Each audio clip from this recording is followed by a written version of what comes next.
Он выйдет во двор, на улицу, покурит и зайдет. Никто с ним не подходит, не общается. Я решил подойти к нему. Я подошел к нему, пообщался с ним, он говорит мне: у меня есть книга, можно я тебе его дам? Ты будешь его читать? Я говорю: давай, я буду читать его. Он вынес мне Новый Завет. Я начал в этом Новом Завете искать, как же придет Иисус. Я читал Новый Завет, но ничего не понимал.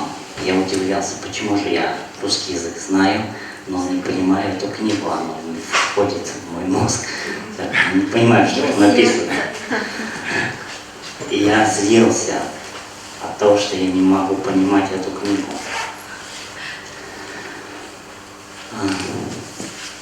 Потом испытания начались. Отец заболел раком. Мы по больницам ходили. Потом уже врачи сказали: все, 4-я стадия, мы ничего не можем делать. Просто антибиотики, вот эти анальгетики, я сам вколол ему, когда ему было больно. И он умер от рака легких.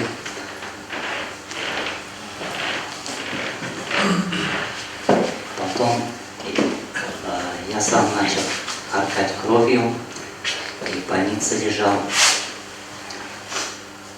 И в больнице, когда я лежал, приходили такие мысли: верую, спасешься. И я думаю: как ты веруешь, спасешься? Неужели я не верю? Я мусульмане читаю 5 раз намазы, читаю Коран, живу по исламским обрядам, все исполняю. Неужели есть другое что-то, которое можно спастись? Но потом пришел домой, открыл Новый Завет, начал искать место «Верую, спасешься». Где же это написано? «Верую, спасешься». Нашел место: веруя в Иисуса как Господа и Спасителя, спасешься. Я задумался: значит, это слово было для меня, что если ты будешь веровать в Иисуса как Господа и Спасителя своего, ты спасешься, ты исцелишься. Аминь.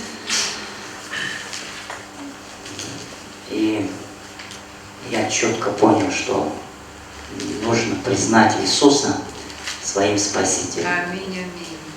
Ну, да, вот этот барьер исламский, он не давал мне.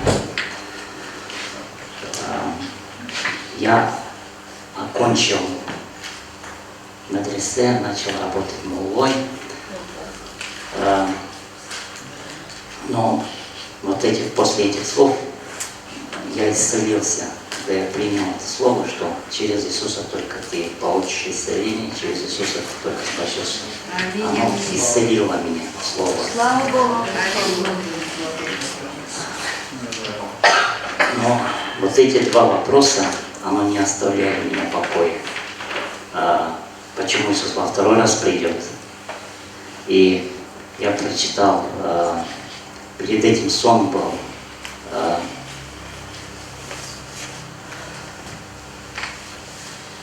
сижу когда я искал, когда была борьба между исламом и вот этим, то, что я прочитал, потому что это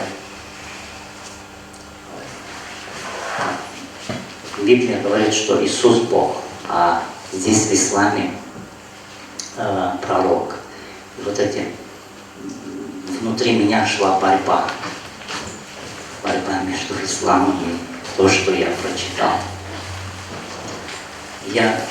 И учителя тоже в медресе говорили: не читайте таких книг, если прочитаете, грех вам, грех. Я в то же время боялся, не грешу ли я, читаю эту книгу, Новый Завет. Я говорю Аллаху: Аллах, если я еще правильно, подскажи мне. И вижу сон. Сижу на стуле орнаментном. По правую сторону инджил лежит, по левую сторону Коран. Смотрю на эти оба книги и правую руку ложу на инджил и просыпаюсь.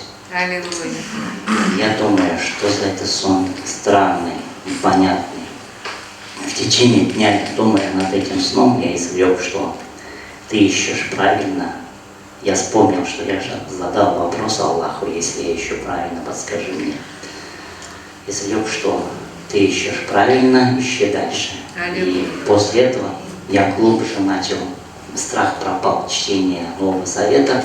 Я открыл и начал читать Новый Завет. И нашел стих: «Сын человеческий грядет над облаками». Значит, Иисус готовый же спускается оттуда с небес. Я задал вопрос: если Он готовый уже спускается с небес, кто?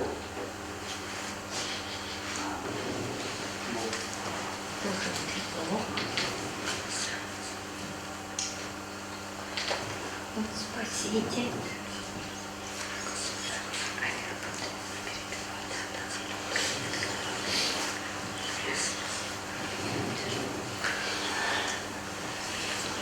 Слава тебе. Аллилуйя.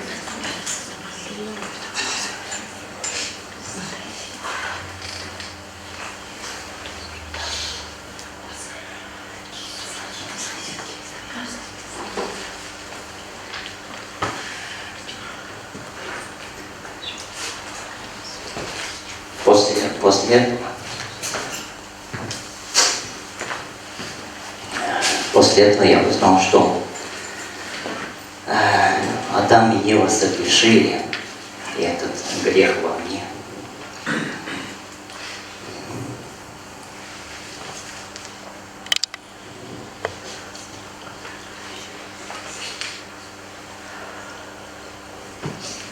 И по плану Божьему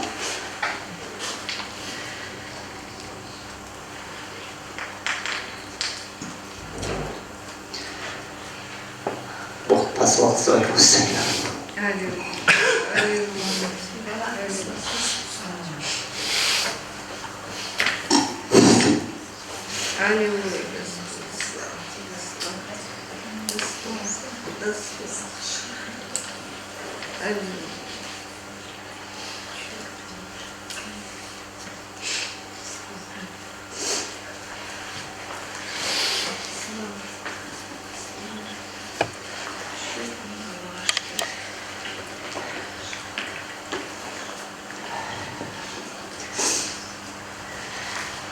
Иисус умер, полюбил меня, умер на кресте за мои грехи, омыл своей кровью мой грех, и в третий день воскреснув, вознесся, и теперь там живой Бог. Аминь.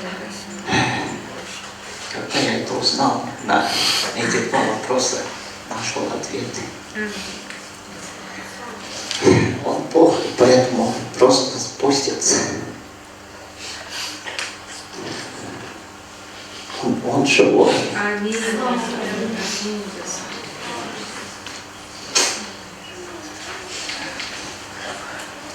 Слава Ему. И потом попал мне трактат, который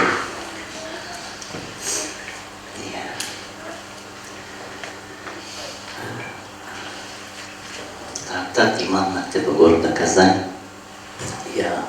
Там было написано: если вы хотите побольше узнать о Библии, напишите нам. Я написал туда и начал заочно-библейские курсы учиться. Прошел заочно-библейские курсы, уже узнал многое. И через этот заочно-библейский курс я познакомился с татарами, башкирами, которые верят в Иисуса Христа, что не только я один, там Еремин такой, не знаю, в кого уверовал. Мой мозг и мое сердце читает что Иисус Бог. Аминь. Аминь. Этот мир не читает Его, а Бога, но мое сердце и мой разум читают Его Бога. Аллилуйя. Через это заочное библейское курсами Господь многими башкирами, татарами познакомил. И Игорь Химаев пригласил в 2006 году конференцию татаро-башкирскую, она в Казани проходила. И я подошел к Игорю Химаеву, говорю, я хочу крещение принять, я хочу идти за Христом дальше, я не хочу за Мухаммедом идти. И свидетелем 5 ноября 2006 году принял крещение на реке Казанки. Моросило,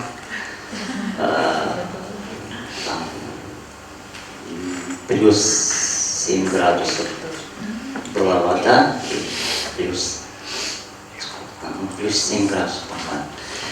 Моросило, и свидетелем того,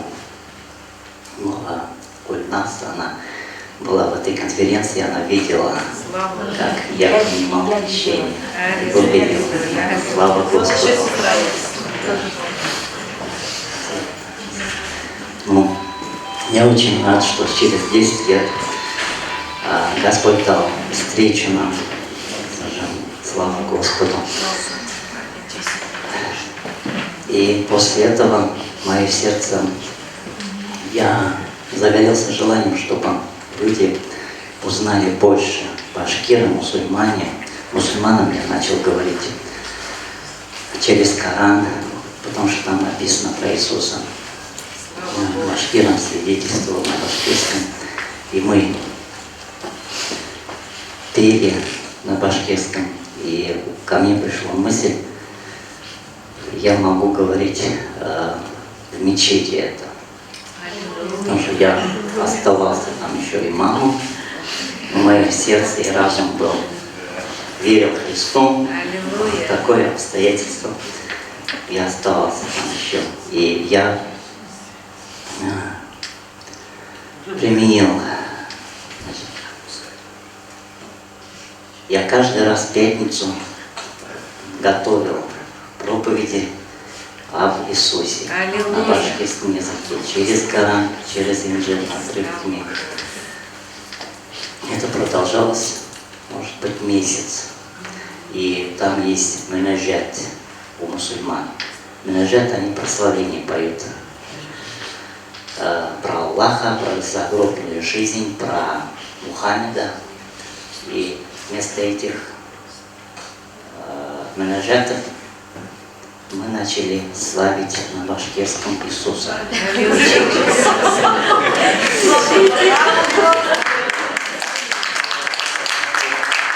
Слава Иисусу, потому что Бог это дал, Бог дал вот смелости именно вот так вести. Это водительство Духа Святого. Если Дух Святой в то время не прибил меня, такого бы не было. Да. Все. Я верю в Духа Святого, что Он действует в каждом народе. И это продолжалось месяц, и они уже устали от этого всего. Они говорят, говори нам о Мухаммеде, о загробной жизни. Есть много проповедей. Почему ты каждый раз, каждую пятницу говоришь нам об Иисусе? Я просто пришел в деревню, я свидетельствовал родственнику, и родственнику веровал. Соседу свидетельствовал, он тоже принял. И мы решили пойти вместе в мечеть и рассказать, что сделал в моей жизни Иисус. Я пришел в мечеть и просто начал свидетельствовать, что сделал Иисус в моей жизни, дела Иисуса Христа. И после этого они приняли в штыки. Потому что явно, когда мой мозг и мое сердце говорят, Иисус Бог, это они не приняли. Они остались Мухаммед. За Мухаммедом пойдем, сказали. А я пойду за Иисусом Христом. Аминь, аминь, аминь. После этого я ушел с мечети. Там уже начали заинтересовываться милиционеры, сельсовет, что это такое, куда ты попал, что такое вообще. Такие были гонения, и родственникам я уже предатель, село уже тоже предатель, предал свою веру, предал ислам. Но Бог, рука Божья, она не оставляет своих детей. Он ведет, у Господа есть план для каждого. Потом милиционер начал спрашивать, что это такое, где справка, принеси справку. Я не понимаю, что за справка, я не понимаю, что это такое вообще. Звоню Игорю Бимаеву, говорю, что-то они требуют, не знаю, что требуют. Прислали справку, я им отдал справки, что это, что за, куда я попал.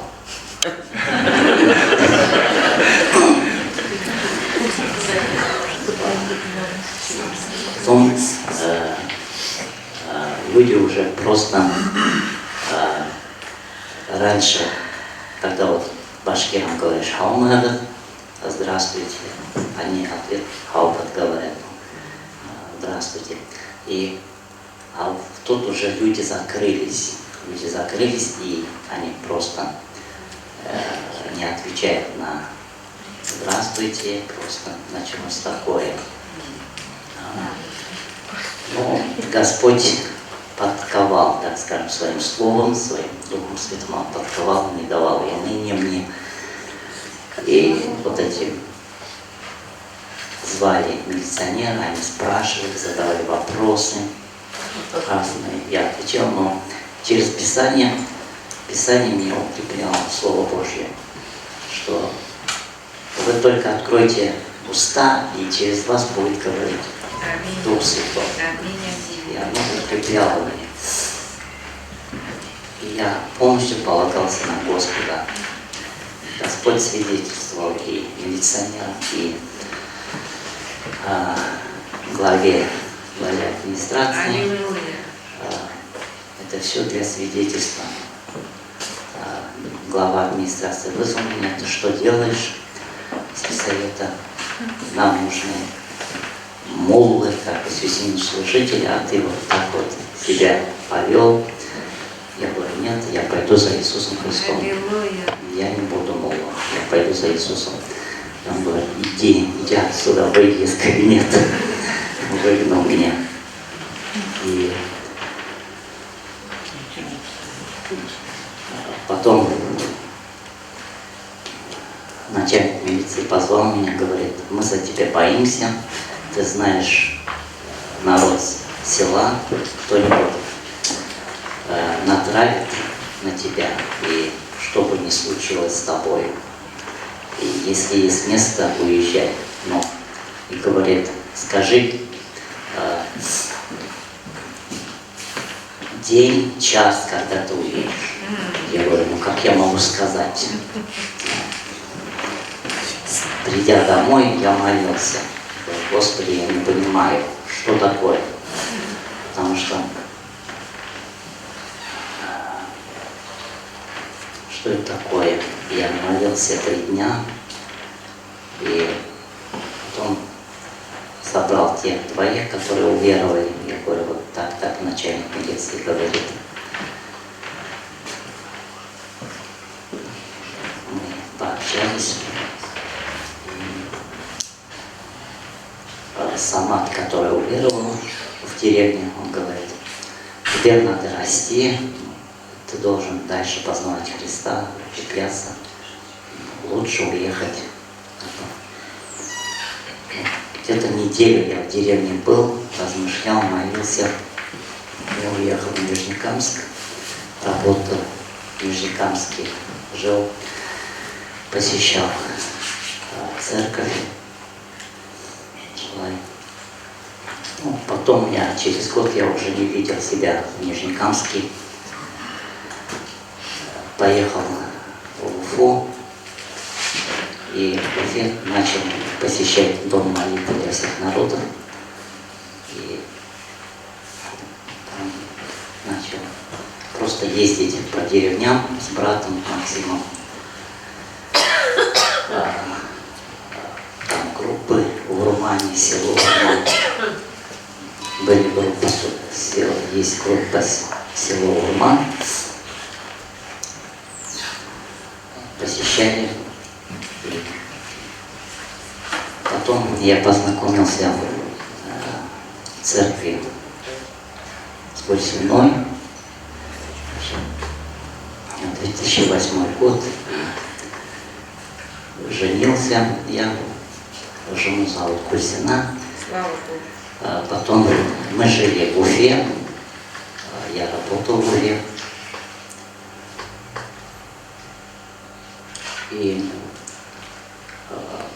мы начали ходить в группу, где учили нас создавать домашние группы. Собирал нас брат Крис. И там было такой вот тихий голос. Тихий голос и акьяр. Просто такой вот для меня было такое. Я иду уже на маршрутке, после этого группа, после этой группы. И у меня слезы за этот акьярский народ. Мы начали с женой молиться 3 года. Промаливали этот акьяр. И потом создается ситуация, мы едем в акьяр. Господь так создал. И приехав с женой в акьяр, начали там жить, я начал работать.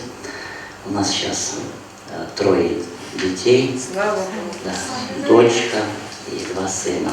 Слава Богу. И просто на сердце мечта у меня, чтобы была в Акьяре и во всей Башкирии домашняя группа. Именно башкирская, татарская домашняя группа. Чтобы люди познавали дальше Иисуса, знали, что Он за них умер, что Он Господь их и Спаситель. Башкиры узнали, что есть Господь, есть у них Христос Спаситель. Слава Господу. В этом году племянница приняла крещение, уверовала, приняла крещение. 1 сентября, буквально 1 сентября, крестили на речке Таналык, это в Акьяре. И у нас сейчас 4 проходят группы по средам и по пятницам, молитвенный час, библейский час. И молитесь, чтобы Бог помогал, просто приводил людей и спасал людей из башкирского народа. Аминь. Слава Господу! Слава Богу.